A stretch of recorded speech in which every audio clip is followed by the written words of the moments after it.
And cities in general. I mean, cities are the most clever innovation in the self of, I mean, in history.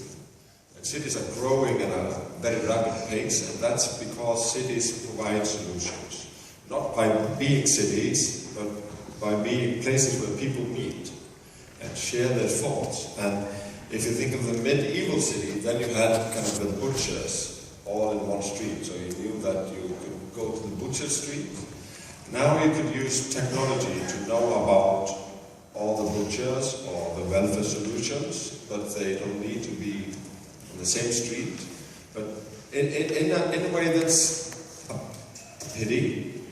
And I think that what we are trying to do in this project is to make up for that our cities are fairly small in an international scale. So we are building a mega city by cooperating together, and we are creating the welfare technology innovation street, where all the smartest people in all of this mega city are joined together and share their ideas and are coming up with new ones.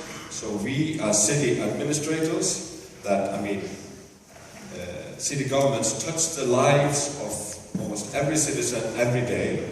So we could go to the Welfare Innovation Street to shop new solutions to provide better services in the future. So you are that street.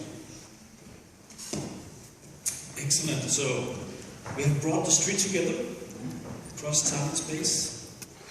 Let's go to Stockholm, Clara. What role does the city play in innovation? Should we just leave it to the free market? No, I don't think so. I think one of the best things with this is that we can create a bigger market. We can have larger critical mass, and we can actually steer the innovation in some way to support for the greater good, so to say. And I think that's a really important thing to do, to actually connect the innovations and what happens with the needs that we see in our local communities. So if you like to give the innovation like a gentle push in a certain direction, yeah. What are you looking for?